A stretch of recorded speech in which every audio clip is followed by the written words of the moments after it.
Good morning, friends. Today we are discussing about the ionization techniques in the mass spectrometry. Generally, many ionization methods are available and each has its own advantages and disadvantages. Function of ionic source is to convert the gaseous sample molecules to the ions, and this is the most important function of any ionization technique. Energy that requires for the conversion it's differ within the molecules, means no single ionization method can be used for all kind of sample. So you can choose a different ionization technique as per your needs and requirement. Ionization methods to be used should depends on the type of sample under the investigation and mass spectrometer which are available as per your needs and requirements. This is the basic classification of ionization technique. Ionization techniques are classified in a three main sub-classification, that is gas phase ionization technique, desorption ionization techniques, and other methods which are used for the ionization purpose. In gas phase ionization techniques, electron impact ionization, chemical ionization, and the field ionization are the most important and frequently used gaseous phase ionization techniques. Field desorption, matrix associated, laser desorption ionization, MALDI, and plasma desorptions comes under the desorption techniques. And the other methods like electron spray ionization, atmospheric pressure chemical ionization, and nanospray ionizations are oftenly used too. So the classification is also according to the hard and soft sources. So let me discuss about hard source of ionization. So hard source of ionization is nothing but it imparts sufficiently energy to analyte molecules. Relaxations of involves repute of bond producing fragment ion that have masses to charge ratio less than that of the molecular ions. That means a fragmentation would be easily achieved with very precise and accurately. Peaks in a hard source provide useful information about the kind of the functional groups, and thus a structural information about the analytes would be provided.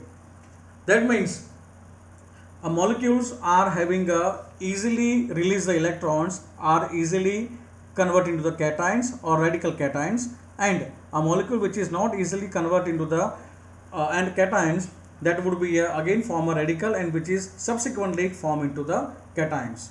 Like a chemical ionization would be the preferable one. The second would be having a source ionization technique. It's nothing but the little fragmentation is observed in a soft sources. That means daughter and fragment ion separation and the formation is not that much effectively in soft source of ionization techniques. It supplies accurate information about the molecular weight of the analyte molecules, like matrix assisted laser desorption ionization and electron impact ionization techniques. Now start with the gas phase ionization technique. A method requires that the sample is volatile, that is in a gaseous phase, or a sample containing higher vapor pressures are generally preferred for the gas phase ionization technique. Samples are usually introduced through a heated batch inlet, heated direct insertion probe, or a gas chromatograph. So in gaseous phase ionization techniques, the first would be a electron impact ionization. This is the oldest and the best characterized of all the ionization method. A beam of electrons passes through the gas phase sample. An electron that collides with the natural analyte molecule can knock off another electron and resulting to form a positively charged ion. The path of the electrons and molecules is at right angles and insert at the center of the source where a collision and the ionization occur. The ionization process can either produce a molecular ion which will have the same molecular weight and element composition of the starting analyte, or it can produce a fragment ion which corresponds to the smaller piece of the analyte molecule. The ionization potential is the electron energy that will produce a molecular ion. The appearance of the potential for a given fragment ion is the electron energy that will produce that fragment ion. Most mass spectrometers use electron with the energy of 70 electron volt for electron ionization purposes, and decreasing the electron energy can reduce the fragmentation, but it also reduces the number of ion formed. So as per depending upon the requirements, one can choose the electron ionization technique in terms of the selection of electron charge and electron intensity. Only one molecule in a million undergoes the primary reactions, that is a conversion of radical cation from the radical, in which here the M is represent the analyte molecule and M dot plus it's nothing but the radical cations. The positive ion produced on the electron impact are attracted through slit in the first accelerated plate by a small potential difference. It's nothing but the typically 5 volt that is applied between this plate and repellent. Let's see this particular on a figure. So this is the figure of electron impact ionization, in which the filament is nothing but the generate the electrons or that bombard the electrons, and finally it would be convert the radical cation from the radicals or molecules. The positive ions produced on the electron impact are attracted through the slit in the first accelerated plate by a small potential difference, and this difference of the potential would be a 5 volt that is applied between this plate and repellers.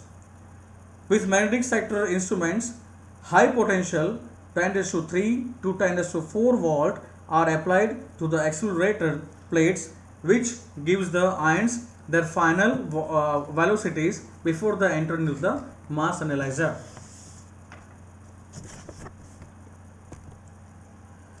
So now we discuss about the advantages and disadvantages of electron spray ionization techniques. This technique is very well understood and very easy to operate. It can be applied to virtually all volatile compound. It is reproducible mass spectra, so you can again provide the fragmentation pattern as per elaborately you require. Fragmentation provides the structural informations, and the liberties of mass spectra can be searched for EI mass spectrum fingerprints. So you can again compare and correlate the mass spectrum of simple mass spectrometer or the mass spectrometer which is having a electron impact ionization technique. Only two disadvantages are observed, that is sample must be thermally volatile and stable. If the sample is not thermally volatile or it is not stable thermally, then it's not use EI as a ionization technique. The molecular ion may be absent for many compounds. So this is the biggest disadvantage generally observed in a EI, that the molecular ion may be absent in some of the cases when you observe the spectra. The next technique would be a chemical ionization technique. A chemical ionization used ion molecule reaction to produce ion from the analyte. The chemical ionization process begins when the reagent gas such as methane, isobutane or ammonia is ionized by electron impact.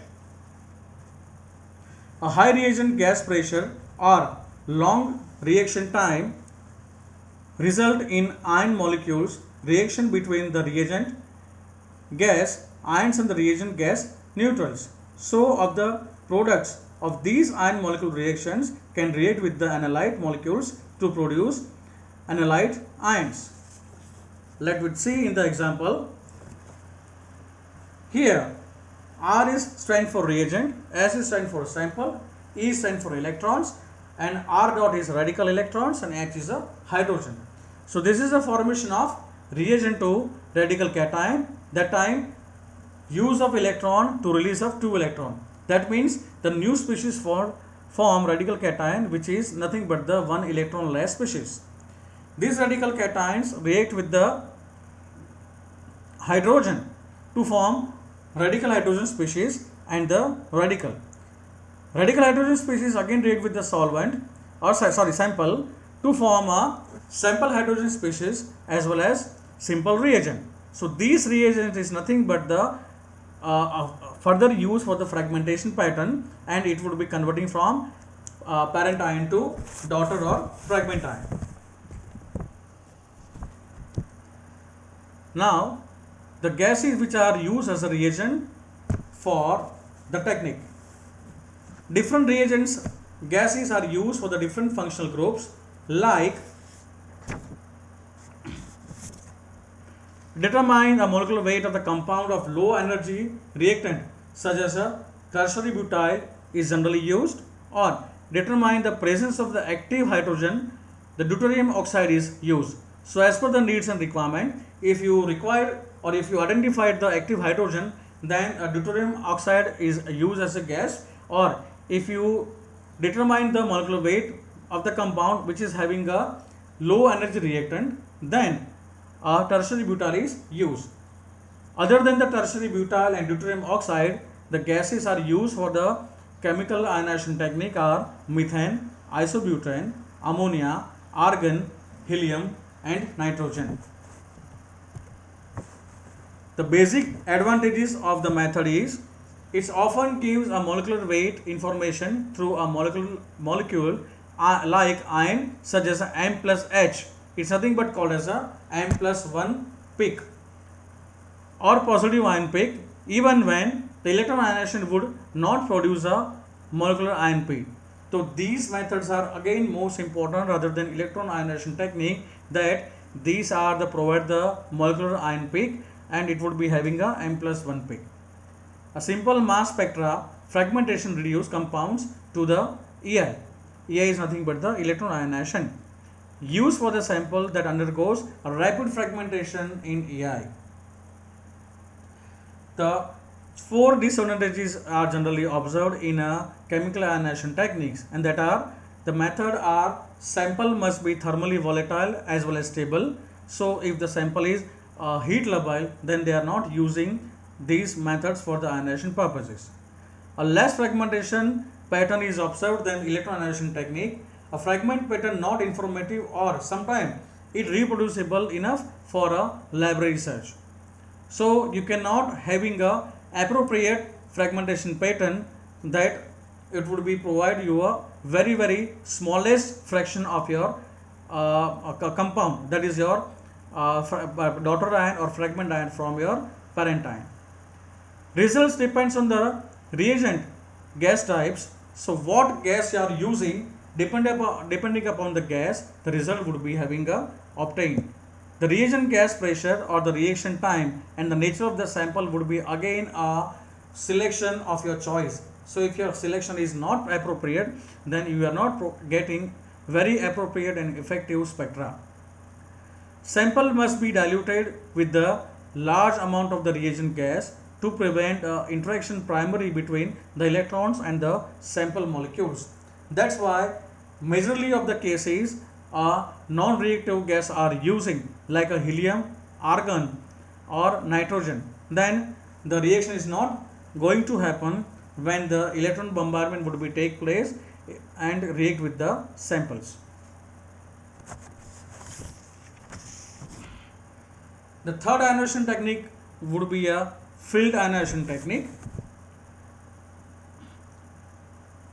and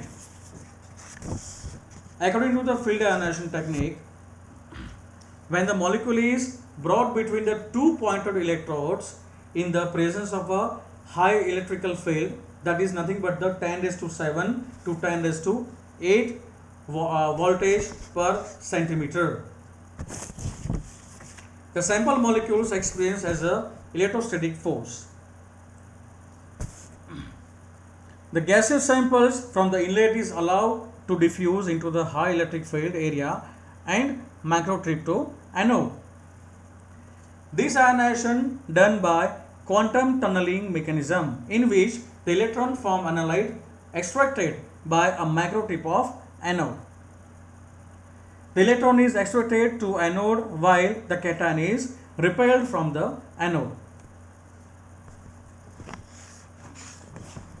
If the metal surface, that's anode, has the proper geometry like a sharp tip, cluster of tips or a thin wire, and is under high vacuum, that is nothing but the 10 raised to minus 6 torr, these force can be sufficient to prove an electron from the molecule with the importing much excess of energy. This is the schematic diagram of field ionization technique. In the technique, the sample would be inlet, then inlet the sample is contact with the anode, is nothing but the here blade holder, and this anode is nothing but the high bombard the electrons, and this electron is contact to the sample inlet. Finally, due to the voltage difference, it would be a pass towards the exit slit to the focus slit and terminator to the object slit. So in all the slits, generally the filter the molecules which is converted as a cations from the sample molecules like anions, radicals or radical cations, and finally reach to the ion beam. That means only and only cations or the separated proper cations are reached to the ion beam, and finally it would be entered into the analyzer. Advantages of the method is, this method is very simple and it's provide the very simplest mass spectra. Typically one molecular or the molecular like ionic species per compound would be provided by this analyzer. It is little or the no chemical background for this analyzer. So you are never ever use any kind of gases or any kind of chemical solvents for the dissolve the samples. It works well for the small organic molecules as well as petrochemical fractions. Disadvantage of this method is, the method is in this method the sample must be thermally volatile. That means if the sample is not volatile or the sample having a higher vapor pressure, then it's not at all give the proper spectra. Sample are introduced in the same way as for the electron ionization technique. Not used for the sample that have high electron affinities. That means your sample whatever you use for getting a spectrum by using this ionization technique, then the sample would be having definitely very less electron affinities. Otherwise it would be not reach to the particular sample beam easily. The second approach of the ionization technique would be a disruption methods of ionization. And in disruption method of ionization, the first method would be a field disruption technique. So in field disruption, a wire is dipped into or has deposited into a solution of sample under the study. The emitter wire is then heated with the electric current of the high potential. Generally, a tungsten iron are generally using, and it tungsten iron, the rod or a wire which is having a very thin and fractions of needles available. So when you dip your wire into the solution, then these needle would be attached towards the sample solution, and finally if you remove that, 10 raised to minus 2 microliter sample is sticked on the surface of needle, and this much amount of the liquid would be sufficient for the mass spectra.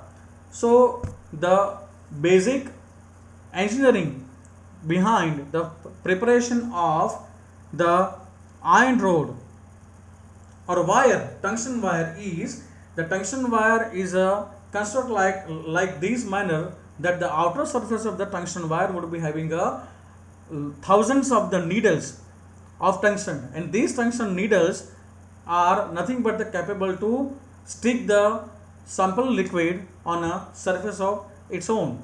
And finally, this whole process, when you dip the wire in the sample solution and remove it, generally typically 10⁻²⁻² microliters liquid samples are stick or added on a surface of your wire, and this much amount would be sufficient. If the amount would be less, I think no harm, but if the amount would be high, sometime it would be a split the peaks into each other. It's nothing but called as a emitter wire, and this emitter wire is then heated with the electric current or high potential. The material is evaporated on the surface of the emitted wire, that may be chemical ionization plasma. Characteristics positive ions produced are radical molecular ions and cation attached species, such as M is nothing but the molecular ion plus sodium. So if the radical molecules are nothing but the use as a sodium, then you always having a peak of N plus 23, or sometime would be having a M minus 23. That means a molecular ion or the parent ion would be always and always having a peak observed which is having a more than 23 plus molecular weight. Why? Because it would be converting to the M plus 23 or M plus sodium. So here your molecular ion which is converted having a more 23 mass ratio. This is nothing but the masses of sodium. The latter are probably produced during the desorptions by the attachment of the trace alkali metals ion present in the analyte. So you can use different alkali in the field desorption method. So depending upon the alkali whatever you use, as per the needs and requirement of your spectra, generally this much alkali molecular weight would be added into your parent or fragment ion. So when you take the spectra, generally the fragmentation pattern you observed, in this fragmentation pattern, whatever the molecular mass would be there, these mass would be having a always M plus 23 species.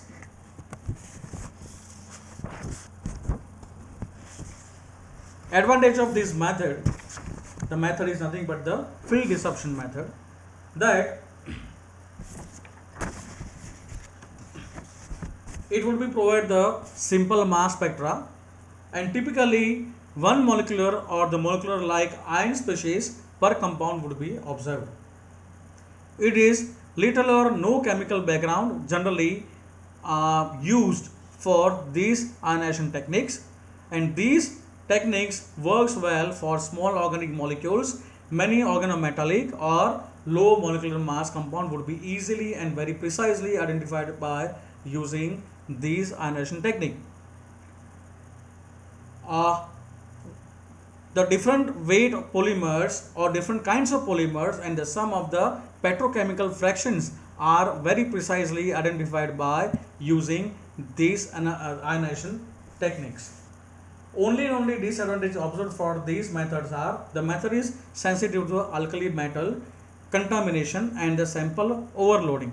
Why? Because when the electron bombardment would be take place, that time the alkali metals having capable to react with the your actual species, and finally sometime would be form a chemical bonding, and this chemical bonding is generally provided to the M plus that alkali metal peaks. This is nothing but the M plus sodium peak or M plus cobalt, or sometime would be palladium. This emitter is nothing but the tungsten wire. It's relatively very fragile, so it will be having it will be cost consumption technique, or the cost would be nothing but the always you have to be ready for the extra purchase or extra number of emitters, or sometime after 2 to 5 samples you have to change the emitters, and that's why it would be having a costliest method. The next and most important method of ionization would be having a metric assisted laser desorption ionization technique. It is also called as a MALDI, MALDI. So students, in MALDI, if we can generally discuss that the chemical structures of the polymers are easily characterized by determining the repeat of units. So the MALDI is the most important method when the molecule having a repetitive type of the compounding. That is nothing but the monomers or end group that cap of the polymer chains and the molecular weight distributions. Some a polymer characterization with the mass spectroscopy is not possible by mass spectrometer requires gas phase ions for the successful analysis of the polymers are composed of large entangled chains or the particular chains which are in a repetitive manner but not exactly repetitive manner, that are not easily converted to the gas ionization gaseous form to the solid or liquid form. Traditional mass spectrometer techniques developed for the polymer analysis like pyrolysis gas chromatography use a thermal energy to vaporize non-volatile sample like polymers. Although the thermal energy also decomposed a polymers into the constituent parts leading of the fragmentation. The full chemical structures information used to be lost during a vaporization technique. MALDI is a new ionization and the most recent laser desorption technique which shows great promise for obtaining accurate molecular weight information about a polar biopolymer ranging in molecular mass from a few thousand of several 100,000 Daltons of the masses. It was invented by a Takana and his co-worker in Japan, and this method is attested if with the mass spectrometer has rapidly grown in application ranging from the sequencing peptides to measuring the average molecular weight of the complex synthetic polymer material.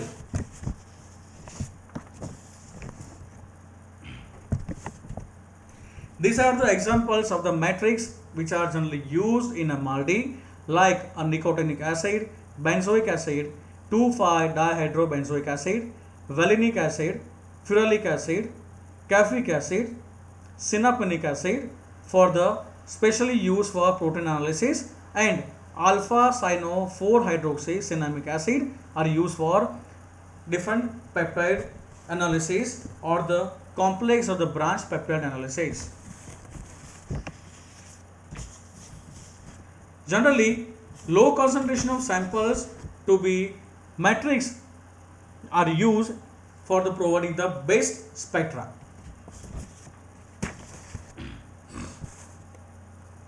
Matrix transform the laser energy into the excitation energy for the sample, which leads to sputtering of analyte and matrix ions from the surface of the mixture. That's why the molecule are easily absorb the energy and convert into ground state to excited states, and finally the fragmentation would be formed very precise and accurate manner. The energy transfer is efficient and also analyte molecules spread excessively direct energy that may otherwise cause decomposition of the molecules. MALDI is nothing but the very soft ionization technique.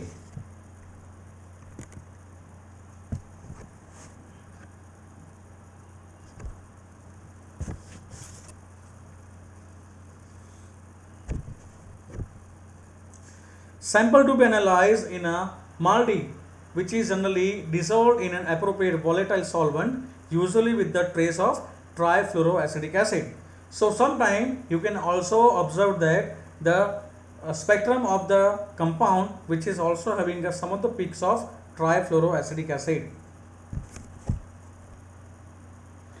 This is nothing but the sample preparation technique in the MALDI.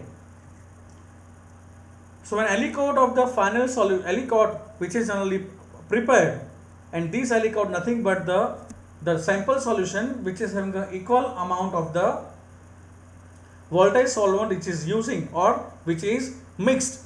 That's why the separation would be achieved very precise and accurately. Hence, an record of the final solution is applied to the sample target, which is allowed to dry to insert into the high vacuum of the mass spectrometer.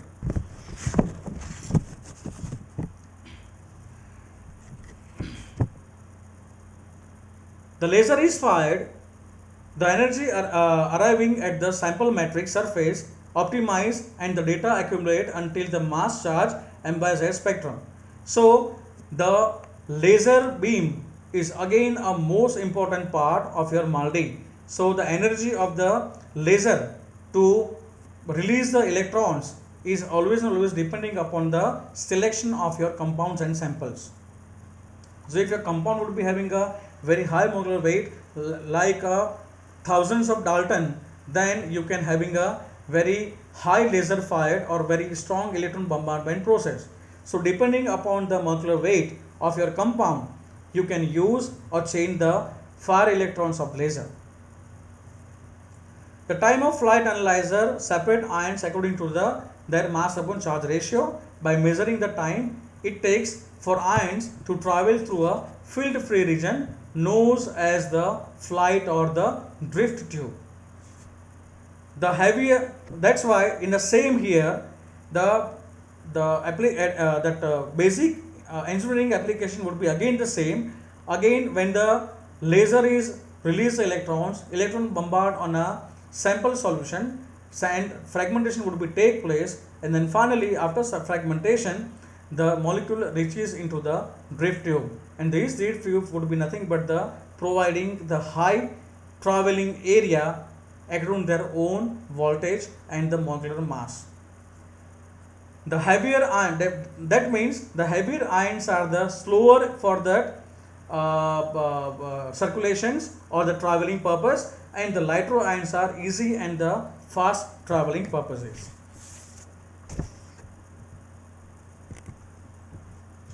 This is the basic methods of MALDI. So the laser ion beams, which is contact towards your sample, and sample is nothing but the attached towards your the ionization path or plate. Hence, when the laser beam is release the electrons, electron is directly contacted towards your sample, and sample is converted into the positive charge ion, and these positive charge ions would be are separated from the actual samples, and finally it would be reached to the analyzer. So here two type of color is observed, blue and yellow. Yellow would be nothing but the heavier molecules, and the blue would be the lighter molecules. So if you can see the path, the lighter molecule would be easily reached to the analyzer, and the heavier molecule are not easily reached to the analyzer.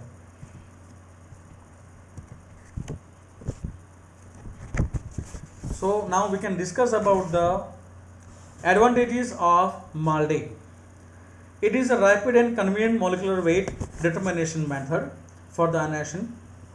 Absolute molecule weight of the oligomers can be determined as opposed to obtaining a relative molecular weight by chromatographic techniques. That's why LCMS or GCMS, that time a MALDI would be a uttermost important ionization technique with associated with the chromatography attached with the mass spectrometer, which does not require the polymer standards to assign a molecular weight to a oligomers.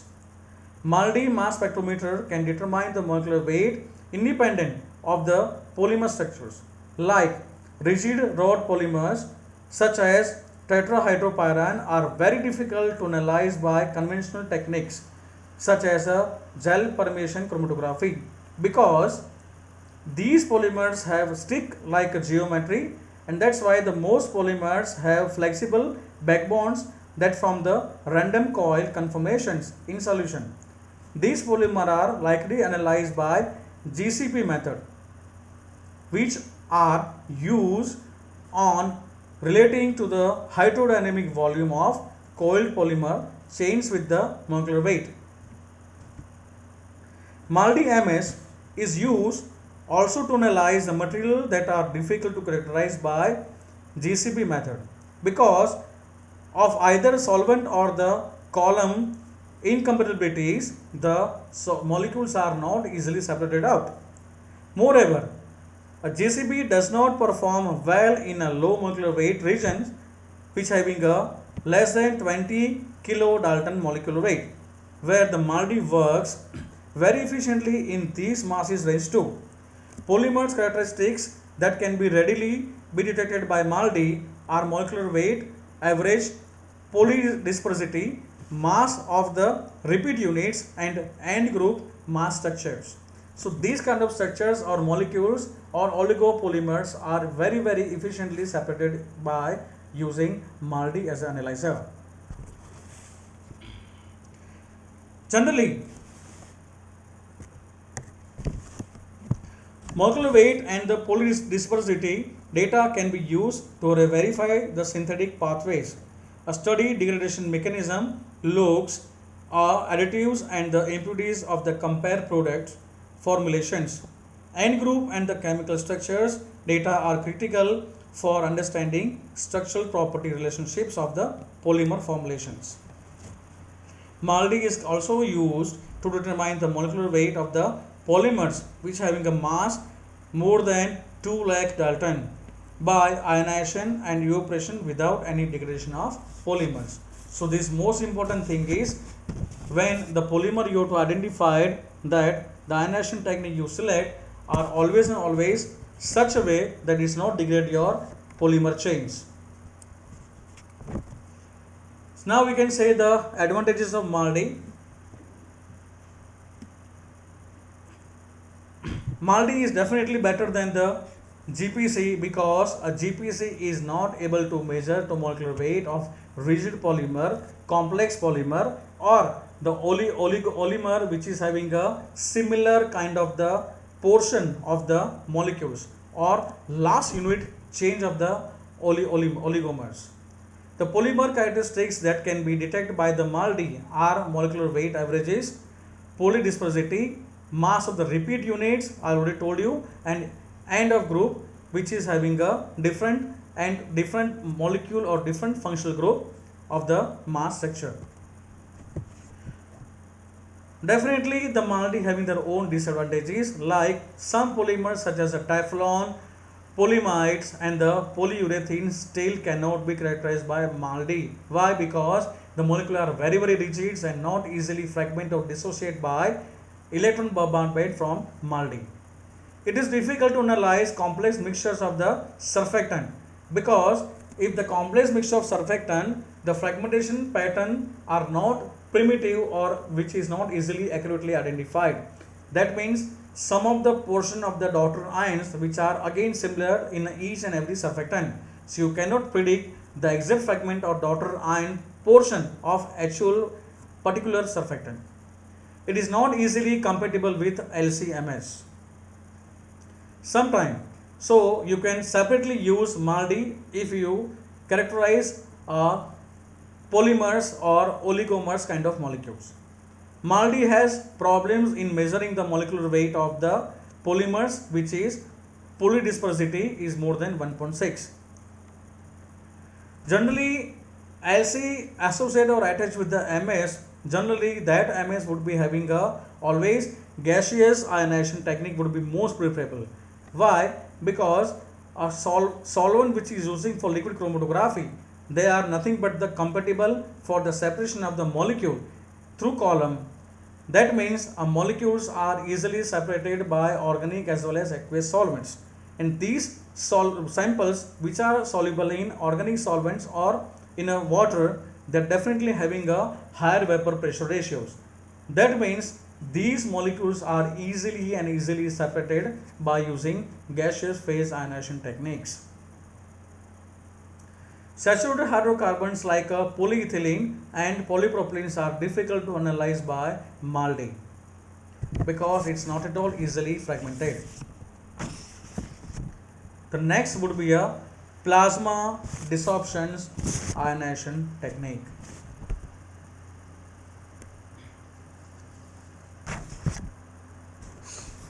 In plasma disruption ionization technique, it produces a molecular ions from samples coated on a thin foil when a highly energetic fusion fragment from the californium 252. That means a foil which is formed made up from the californium 252, and these californium 252 foils, when a contact with the sample solution, that time this foil which is generally release the electrons, and electron would be nothing but the blast electron which is diffused with the sample, and finally it would be a formed a positive cations. So these blasts form the opposite side of the foil, and this opposite side of the blast which is release electron of the other way out, and this other way of electron which is react with the molecule, and finally the cation would be formed. This is the fission method, and this fission of the californium 252 nucleus is highly exothermic. That means it would be very high heat released, and the energy release is predominantly carried away by a wide range of fission fragments which are heavy atomic ion pairs. The ion pairs fission fragments depart in opposite directions, and these opposite directions of the ion pairs generally release the electrons, and these electrons contact to the molecules or the sample, and finally bombardment would be take place to formation of molecular ion as well as daughter and fragment ion. A single fission fragment passing through a thin film can dissolve many positive and negative ions, electrons, and up to the 2000 neutral molecules weight are only released from the particular charges. It is interactions of these fusion fragments as they pass through the matter that form the basic of the plasma disruption process. So this whole process is nothing but the process is called a disruptions of plasma, which plasma generally release of electron on other way around, and this electron is bombarded with the sample to form a cations, and only up to 2000 molecular weight cations are reached towards the exit to the analyzer. So this much are gases and other ionization technique will be discussed in a next lecture. So in this lecture I generally go through the two ionization technique, that means your gaseous phase ionization technique and disruption techniques. So I will just again brief about these both technique we just covered today: electron spray ionization, chemical ionization, and field ionization techniques comes under the gas phase ionization technique, as well as field ionization, electron spray ionization, matrix assisted laser disruption ionization technique, plasma disruptions, and atmospheric pressure chemical ionization technique would be comes under the disruption technique. Fine. In which a plasma disruptions and atmospheric pressure chemical ionization techniques are also called as a other ionization technique that we will discuss on a next lecture. Thank you.